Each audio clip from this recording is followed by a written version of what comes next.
Bueno, entonces hoy vamos a ver un nuevo capítulo que lleva por título Trabajo, Energía y Conservación de la Energía. En este capítulo vamos a definir dos conceptos que son muy importantes para la resolución de los problemas donde hay movimiento y donde actúan fuerzas variables o que no son constantes. Estos conceptos son el trabajo y la energía, ¿ya? Cuando nosotros tenemos un problema en el cual se aplica una fuerza variable, si la fuerza es variable, la aceleración también va a ser variable. Y por lo tanto no podemos utilizar nosotros las ecuaciones de cinemática ni la segunda ley de Newton en la forma que hemos visto en el capítulo 5. Entonces, cuando la fuerza varía en magnitud y en dirección, debemos utilizar nosotros el cálculo integral para resolver los problemas o para resolver la segunda ley de Newton. Como ejemplos de fuerzas variables tenemos las fuerzas gravitacionales y las fuerzas elásticas. ¿Ya? Vamos a ver cómo se define el concepto de trabajo en física. Si nosotros queremos cambiar de posición de un cuerpo que se encuentra en movimiento, si queremos comprimir o queremos estirar un resorte, o si queremos levantar verticalmente un cuerpo, nosotros debemos efectuar un trabajo, ¿ya? Entonces, siempre que tengamos que vencer una fuerza, una resistencia, tenemos que efectuar un trabajo. Y el trabajo está relacionado con dos vectores que hemos visto ya anteriormente, el vector fuerza y el vector desplazamiento. Entonces, solo habrá trabajo sobre un cuerpo si es que el desplazamiento se lleva a cabo a lo largo de la línea de acción de la fuerza. ¿Qué significa eso? Que necesariamente tanto el vector fuerza como el vector desplazamiento deben estar sobre la misma línea de acción para que se produzca un trabajo. En cuanto al concepto de energía, la energía representa la capacidad que tiene un cuerpo de realizar trabajo. Mientras más energía tenga un cuerpo, mayor será su capacidad de realizar un trabajo. ¿Ya? Vamos a ver ahora el trabajo realizado por una fuerza constante. ¿Ya? Y lo vamos a ver con este ejemplo. Consideremos un bloque que se encuentra sobre una superficie horizontal. Si nosotros aplicamos una fuerza constante, ¿ya? Una fuerza constante, de tal manera que esa fuerza produzca un desplazamiento de que se encuentre sobre la misma línea de acción de la fuerza y tenga el mismo sentido, ¿ya? Entonces, en este caso, el trabajo se define como el producto de la fuerza por la distancia directamente o la fuerza por el desplazamiento. Vamos a representar al trabajo con la letra W, pero hay que tener mucho cuidado porque también la W lo utilizamos para la velocidad angular, para el peso, ¿ya? Entonces utilizamos la letra W mayúscula para representar al trabajo. Entonces en este caso el trabajo es directamente la fuerza por la distancia. Vamos a ver ahora si nosotros aplicamos una fuerza F constante también, pero que forma un ángulo tita con el vector desplazamiento o con la horizontal, como se muestra aquí en la figura. Entonces aplicamos una fuerza que forma un ángulo tita con la horizontal o con el vector desplazamiento, ¿ya?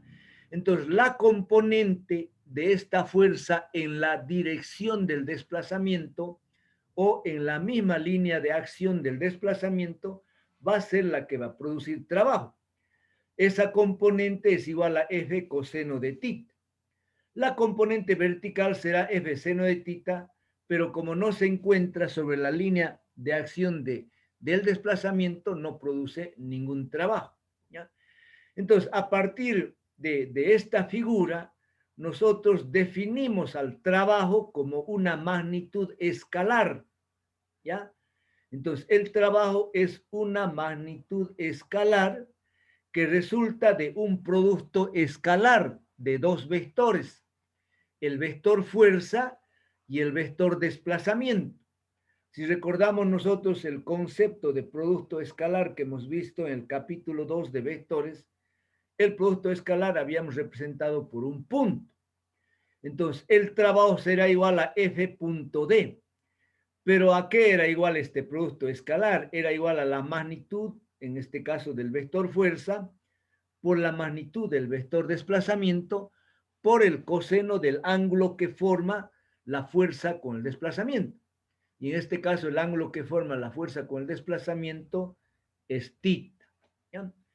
Si nosotros efectuamos una gráfica de la fuerza en función de la distancia o en función del desplazamiento, bueno, lo que quiero que tengan presente es que cuando nosotros tenemos una distancia horizontal en línea recta, el desplazamiento siempre va a ser igual a la distancia, ¿ya? El desplazamiento es igual a la distancia. Si la distancia es 5 metros, el desplazamiento también es 5 metros. Pero no debemos perder el concepto de desplazamiento, porque desplazamiento es un vector. En cambio, la distancia recorrida es un escalar, ¿ya? Entonces, les decía, si nosotros graficamos la fuerza en función de la distancia que recorre un cuerpo, y si la fuerza es aplicada en la dirección X, esa fuerza constante, en este caso, va a ser representada simplemente por una línea recta. Entonces, esta línea recta representa la fuerza en la dirección X. Y por lo tanto, esa línea recta nos representa una fuerza constante.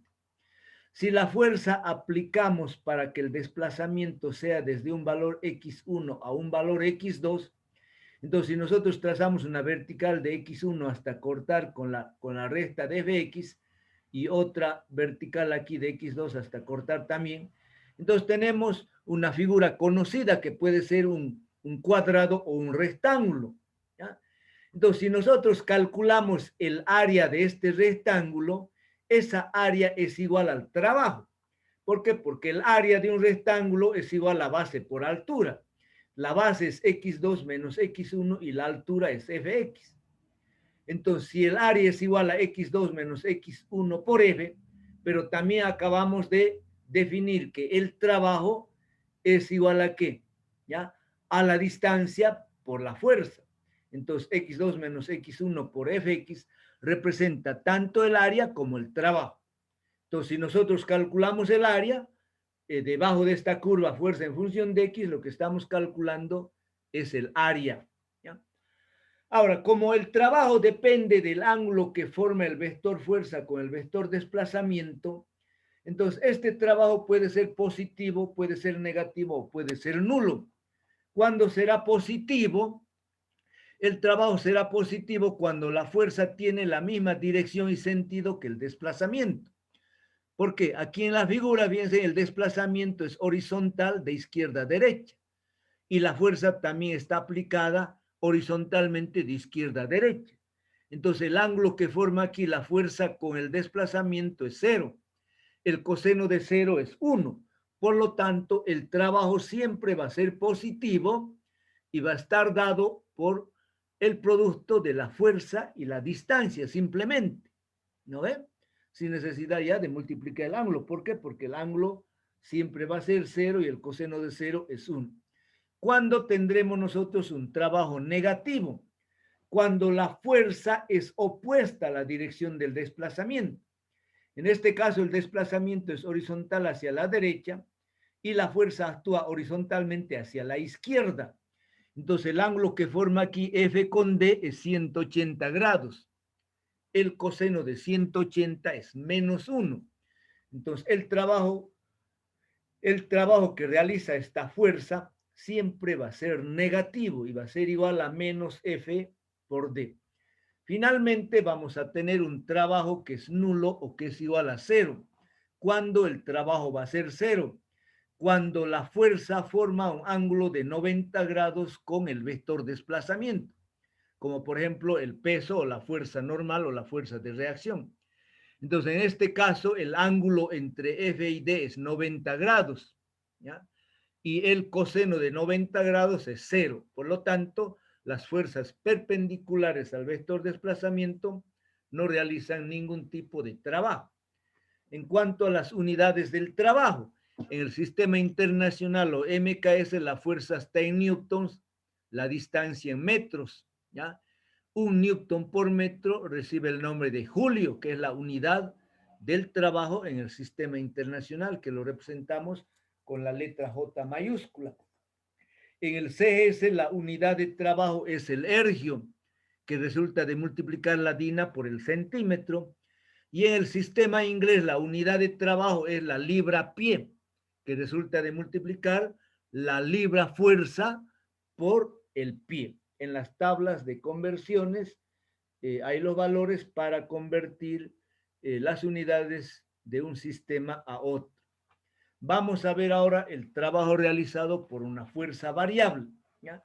En muchas aplicaciones de nuestra vida real, el trabajo lo realiza una fuerza variable. Cuando hablamos de una fuerza variable, esta fuerza puede variar en magnitud y en dirección, o simplemente puede variar en magnitud o solamente en dirección durante el desplazamiento del cuerpo sobre el que actúa. Por ejemplo, si se estira lentamente un resorte, la fuerza necesaria aumenta gradualmente a medida que el resorte se alarga. Si yo, digamos, tengo aquí un resorte horizontalmente, si yo quiero estirarlo unos 2 centímetros, lo aplico una fuerza. Pero si quiero estirar 4 centímetros, esa fuerza tengo que aumentar. Y si quiero estirar unos 10 centímetros, la fuerza tiene que seguir aumentando. Entonces, esta es una fuerza elástica que para nosotros es una fuerza variable, ¿ya? Consideremos otro ejemplo. En esta figura tenemos el desplazamiento de un automóvil. Este desplazamiento del automóvil depende de la fuerza que se lo aplica. Cuando nosotros aplicamos una fuerza F1, logramos un desplazamiento X1, ¿ya? Y cuando aumentamos la fuerza a un valor de F2, logramos un desplazamiento X2, ¿ya? Si nosotros tenemos una fuerza variable que puede aumentar, luego puede mantenerse constante y luego puede disminuir, esa fuerza lo podemos graficar en función de X. Entonces, en esta figura yo estoy graficando una fuerza variable que va desde un valor F1, F2, F3, F4, va aumentando. Luego se mantiene, diremos, casi constante hasta F6. Luego empieza a disminuir hasta F9 y finalmente otra vez se mantiene constante de F9 a F10. Es decir, yo aplico ya 10 valores de una fuerza. Entonces, F1, F2, F3, F10. Y por lo tanto voy a tener también 10 valores de X. Voy a tener un X1, X2, X3, X4, X5. Entonces voy a tener una gráfica de esta forma. Ahora, si yo quiero calcular el área de esta gráfica, no lo puedo hacer porque no tengo ninguna fórmula que me calcule el área de esta figura desconocida. Si fuese un cuadrado, un triángulo, un rectángulo, lo podemos calcular fácilmente. Pero en este caso no se puede calcular la área de toda esta figura. Entonces, ¿qué es lo que hacemos? Podemos aproximar nosotros el cálculo del área dividiendo en rectángulos. Entonces, yo agarro, bien, escojo un espesor arbitrario delta X, que será igual a X1 menos X2. Un segundo espesor delta X, que será X3 menos X2, un tercer espesor delta X, que será X4 menos X3, ¿ya? Entonces yo trazo rectángulos con el mismo espesor delta X. Entonces la altura del primer rectángulo será F1, la altura del segundo rectángulo será F2, la altura del tercer rectángulo F3. Entonces yo puedo calcular el área de cada rectangulito y sumar y tener el área de esta curva, de esta figura, de esta gráfica. Pero no voy a tener un valor exacto del área porque no estoy tomando en cuenta estos triangulitos de la parte superior. Es decir, el área que yo calcule va a ser menor al área real, ¿ya? Entonces, pudiera yo, digamos, mejorar si es que aumento el número de rectángulos. Es decir, yo disminuyo el valor de X, ¿ya? Y tengo un mayor número de rectángulos. En ese caso, el error que cometa va a ser menor. Es decir, el área que calcule con 100 rectángulos va a ser mejor que el área calculada con 10 rectángulos, ¿no ven? Entonces, como hemos dicho que el área es igual al trabajo, entonces el trabajo en el primer rectángulo será igual a ¿qué? A la fuerza F1 por delta X. El trabajo en el segundo rectángulo será igual al área, que será igual a ¿qué? A F2 por delta X. Y el trabajo total será igual a la suma del área de todos los rectángulos, que será igual a F1 delta X más F2 delta X más F3 delta X más F4 delta X, ¿ya? Pero sin embargo, esta área no va a ser la exacta, siempre va a ser menor que el área real. Entonces yo tendría que mejorar si es que sigo dividiendo en mayor número de rectángulos. Eso significa que el valor de delta X cada vez lo voy disminuyendo. Y si yo, digamos, lo disminuyo tanto que este valor de delta X se acerque prácticamente a cero, entonces mejor me conviene utilizar el cálculo integral para determinar el área de esa figura. Entonces, cuando el número de segmentos se hace muy grande, el tamaño de cada uno de ellos va a ser pequeñito. Es decir, el espesor delta X de cada uno va a ser tan pequeño que nos encontramos en el límite. Y cuando estamos en el límite, lo mejor, de acuerdo a definiciones del cálculo integral, lo mejor es utilizar la integral. ¿Por qué? Porque la integral representa la sumatoria, ¿ya? Probablemente algún alumno de ustedes ya haya llevado cálculo, lo tenga aprobado, entonces no va a tener problema en utilizar las integrales. Pero los alumnos nuevos todavía no están viendo integrales. Pienso yo que recién están en derivadas, ¿ya? Sin embargo, nosotros vamos a tratar de que en la resolución de los problemas no tengamos que aplicar el cálculo integral o integral, ¿ya? Pero no queda otra alternativa, ¿ya? Si nosotros queremos calcular el área en forma más exacta de esta figura, necesariamente tenemos que aplicar integrales. Entonces, el trabajo, que es igual al área bajo la curva, será igual a la integral de f por dx, desde un valor de x1 hasta un valor de x2. El valor de x1 está aquí en el punto 1 y el valor de x2 está aquí en el punto 10.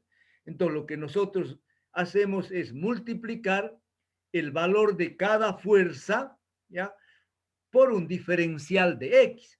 Este diferencial de x es una cantidad pequeña, infinitesimal, ¿ya?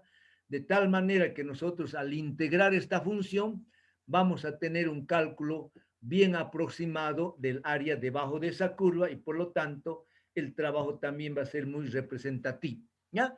Entonces, esta ecuación 6,5 utilizamos para calcular el trabajo de una fuerza variable cuando la fuerza varía solamente en magnitud. Y si es que la fuerza varía en dirección, entonces tenemos que trabajar con la componente en la dirección del movimiento, en la dirección X. Y esa componente es F coseno de θ. Entonces, cuando la fuerza varía en dirección y magnitud, el trabajo será igual a la integral de F coseno de θ por dx, ¿ya? Vamos a ver ahora la relación que hay entre trabajo y la energía cinética. Entonces, aquí ya introducimos el primer concepto de energía, ¿ya? Hay diferentes tipos de energía que se presentan en la naturaleza. Nosotros en este tema vamos a ver tres tipos de energía, ¿ya? Una energía cinética, una energía potencial gravitacional y una energía elástica. Entonces, ahora vamos a ver en primer lugar la energía cinética. Si vamos a ver la relación que hay entre el trabajo que hace una fuerza y la energía cinética, ¿ya?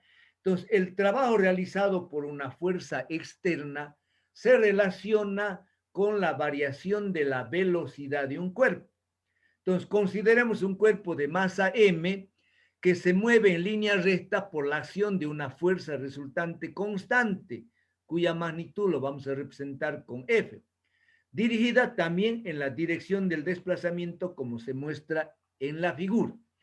Entonces, en esta figura tenemos un bloque de masa m que se mueve hacia la derecha bajo la acción de una fuerza resultante F constante, ¿ya? F es una fuerza resultante constante.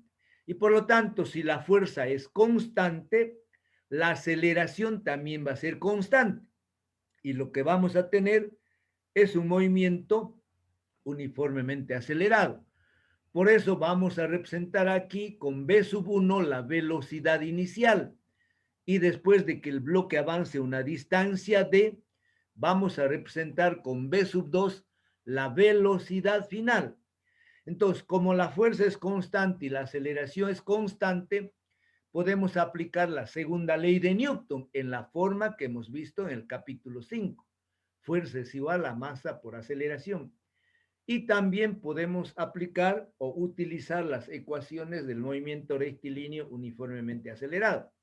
En este caso, la tercera ecuación de cinemática del movimiento rectilíneo uniformemente acelerado me dice que la velocidad final al cuadrado es igual a la velocidad inicial al cuadrado más 2AD. Para nosotros el subíndice 1 representa la velocidad inicial y el subíndice 2 la velocidad final. Entonces, despejando de aquí la aceleración, será igual a la velocidad final al cuadrado menos la velocidad inicial al cuadrado sobre 2D. Esta ecuación lo vamos a sustituir aquí en la segunda ley de Newton. Y por lo tanto vamos a tener F igual a M paréntesis B2 al cuadrado menos B1 al cuadrado sobre 2D. Esta ecuación ustedes ya lo conocen. Ahora nosotros, ¿qué es lo que? Esta D lo voy a llevar a multiplicar aquí al lado izquierdo. Entonces, en el lado izquierdo voy a tener F por D. Y luego voy a hacer desaparecer el paréntesis multiplicando MB2 al cuadrado sobre 2 menos MB1 al cuadrado dividido 2. Entonces tengo dos términos al lado derecho. En el lado izquierdo yo tengo el producto de la fuerza resultante por el desplazamiento. Entonces, el producto de la fuerza resultante por el desplazamiento viene a ser el trabajo que efectúa la fuerza resultante o el trabajo total, ¿ya? El trabajo que hace la fuerza resultante es igual al trabajo total. Y en el lado derecho tengo yo dos términos, fíjense, estos dos términos representan la energía cinética. ¿Por qué? Porque definimos a la energía cinética con la letra mayúscula E con el subíndice C. El subíndice C representa energía cinética. Entonces definimos a la energía cinética como el producto de la masa por la velocidad al cuadrado dividido 2, que directamente se lee 1/2 de m por v al cuadrado. Entonces los dos términos del lado derecho representan la energía cinética final y la energía cinética inicial. Entonces, el trabajo que realiza la fuerza resultante constante es igual a la energía cinética final menos la energía cinética inicial. ¿Ya? Entonces, esta ecuación recibe el nombre de teorema del trabajo y energía cinética. ¿Por qué? Porque me está relacionando el trabajo total con el cambio o variación de la energía cinética. ¿Ya? Entonces, esta ecuación se lo expresa de diferentes formas, pero siempre recibe el nombre de teorema trabajo-energía. ¿Ya? Entonces, el teorema trabajo y energía nos dice que el trabajo que efectúa una fuerza resultante o el trabajo total siempre va a ser igual al cambio o variación de la energía cinética. Energía cinética final menos energía cinética inicial. ¿Ya? Las unidades de la energía, de cualquier tipo de energía, son iguales a las unidades del trabajo. Si nosotros medimos el trabajo en joules, en julios, la energía cinética también se mide en joules. ¿Ya? Bueno, vamos a ver ahora el segundo tipo de energía, que recibe el nombre de energía potencial gravitacional. Entonces, cuando una fuerza gravitacional actúa sobre un cuerpo que experimenta un desplazamiento, esta fuerza gravitacional realiza un trabajo sobre el cuerpo. Y vamos a ver que el trabajo que realiza una fuerza gravitacional depende solamente de la posición inicial y final del cuerpo. Cuando nosotros hablamos de energía gravitacional o cuando nosotros tenemos que calcular la energía potencial gravitacional, siempre tenemos que tener un nivel de referencia, que puede ser la superficie de una mesa, puede ser el suelo, puede ser el piso de un, etcétera, etcétera. Siempre tenemos que tener un nivel de referencia. ¿Por qué? Porque la energía potencial gravitacional está relacionada con la posición, ¿ya? Entonces, aquí en la figura, fíjense, yo tengo aquí un nivel de referencia que puede ser el suelo, ¿ya?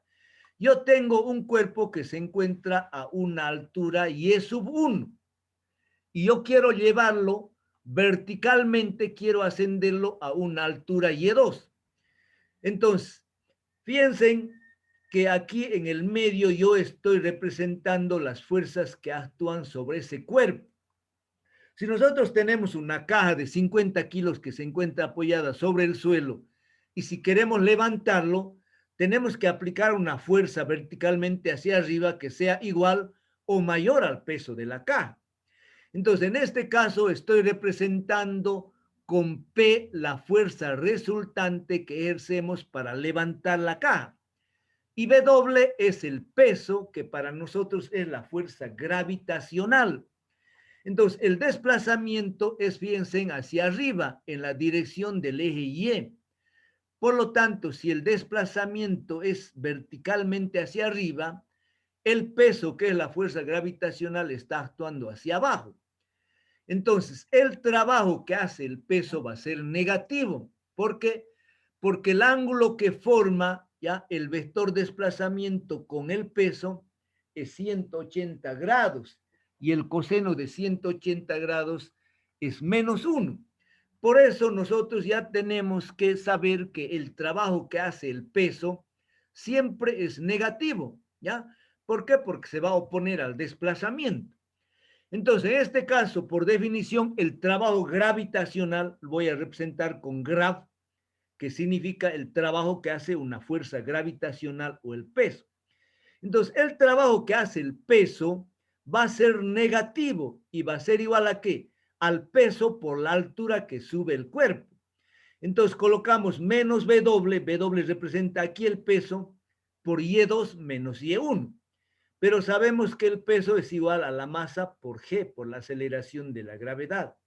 Entonces, el trabajo que hace la fuerza gravitacional va a ser menos mg, Y2 menos Y1. O directamente, si nosotros dejamos el signo menos afuera del paréntesis y metemos mg dentro del paréntesis, vamos a tener menos mg Y2 menos mg Y1. ¿Ya? Entonces, vamos a definir nosotros a la energía potencial gravitacional como el producto de la masa por la aceleración de la gravedad y por la posición Y. Entonces, la energía potencial gravitacional del cuerpo que se encuentra a esta altura Y, tomando como referencia el suelo, va a ser simplemente mg por Y. ¿Ya? Entonces, en el lado derecho, fíjense, en el paréntesis yo tengo mgy2 menos mgy1. Entonces, el producto de mgy1 representa la energía potencial gravitacional inicial y el producto de mgy2 representa la energía potencial gravitacional final. Entonces, llegamos a la conclusión de que el trabajo que hace la fuerza gravitacional es igual a menos la energía potencial gravitacional final menos la energía potencial gravitacional inicial. ¿Ya? Muy bien. Ahora vamos a aplicar el teorema de trabajo y energía. ¿Ya? El teorema del trabajo y energía relaciona el trabajo total con el cambio o variación de la energía cinética. Voy a volver atrás para que se vea, ¿ya? Entonces, aquí está. El trabajo total es igual al cambio o variación de la energía cinética. Y el trabajo total es igual a la suma de los trabajos que hacen todas las fuerzas que actúan sobre un cuerpo. Entonces les dije que cuando nosotros estamos subiendo este bloque de una altura Y1 a una altura Y2, actúan dos fuerzas sobre este bloque. La fuerza P, que es la fuerza que nosotros aplicamos para subir el bloque, y W, que es el peso o la fuerza gravitacional. Entonces, hemos calculado que el trabajo que hace esta fuerza gravitacional o el peso es igual a menos la energía potencial gravitacional final menos la energía potencial gravitacional inicial. ¿Ya? Ahora, el trabajo que hace la fuerza P lo vamos a representar con W'. Entonces, el trabajo total será igual al trabajo que hace el peso, el trabajo que hace la fuerza gravitacional, más el trabajo que hace la fuerza P, que lo estamos representando con W'.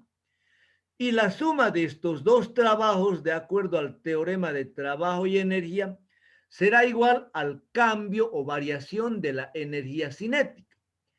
Entonces, no conocemos el trabajo que hace la fuerza P. Entonces, yo dejo aquí W' más el trabajo que hace la fuerza gravitacional. Pero el trabajo que hace la fuerza gravitacional, fíjense, es igual a menos mgy2 menos mgy1. Entonces, eso lo reemplazo aquí. Y luego en el lado derecho tengo el cambio variación de la energía cinética, que será 1 medio de mv2 al cuadrado menos 1 medio de mv1 al cuadrado.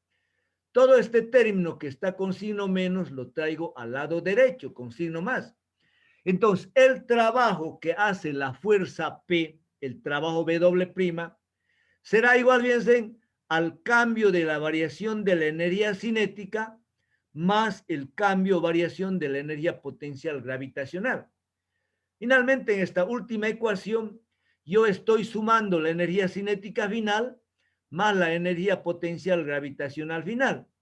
Y en este segundo término estoy sumando yo la energía cinética inicial y la energía potencial gravitacional inicial. ¿Ya? Ahora, la suma de la energía cinética final más la suma de la energía potencial gravitacional final recibe el nombre de energía mecánica total. ¿Ya? La suma de la energía cinética inicial más la energía potencial gravitacional inicial recibe el nombre de energía mecánica total. En realidad, la energía mecánica es la suma de todas las energías que intervienen en un cuerpo o en un sistema. Pero en este caso, como solamente están interviniendo dos energías, la cinética y la potencial gravitacional, entonces la energía mecánica es igual a la suma de esas dos energías. ¿Ya? Ahora, en el caso particular en que la única fuerza que actúe sea el peso, es decir, si la única fuerza que actúa es el peso y no actúa la fuerza P, entonces si no actúa la fuerza P, este trabajo W' va a ser igual a 0. ¿Ya? Entonces, en el caso particular en que la única fuerza que actúa sobre el cuerpo, sobre el sistema, es el peso o la fuerza gravitacional, el trabajo que hace la fuerza P va a ser 0. Entonces, en esta ecuación, si yo en vez de W' coloco 0 al lado izquierdo, este término con signo menos puede pasar al lado izquierdo o este puede pasar al lado derecho. Es decir, yo puedo escribir que 1 medio de mv2 al cuadrado más mgy2 es igual a 1 medio mv1 al cuadrado más mgy1 al cuadrado. Pero ¿qué es lo que yo estoy escribiendo en esta ecuación? ¿O qué es lo que representa esta última ecuación? Esta ecuación me dice que la energía mecánica total final es igual a la energía mecánica total inicial. Entonces, esta última ecuación representa el principio de conservación de la energía mecánica. ¿Ya? ¿Por qué? Porque la energía mecánica total inicial es igual a la energía mecánica total final. Pero ¿cuándo se va a cumplir este principio de conservación de la energía? Este principio de conservación de la energía se cumple solamente cuando sobre un cuerpo o cuando sobre un sistema actúan solamente fuerzas gravitacionales. Si en el sistema, aparte de actuar fuerzas gravitacionales, actúan otras fuerzas externas, entonces ya no se cumple este principio, lo cual lo vamos a ver más adelante y en la resolución de los problemas, ¿ya? Muy bien, entonces mis queridos alumnos, aquí vamos a terminar la clase de hoy. La próxima semana, el próximo martes, vamos a ver la segunda parte de este capítulo, que vamos a ver con un nuevo concepto de energía que recibe el nombre de energía potencial elástica, que se presenta cuando estiramos o cuando comprimimos un resorte, ¿ya? Entonces aquí vamos a terminar la clase de hoy, aquí voy a parar la grabación para que ustedes puedan hacer uso de su micrófono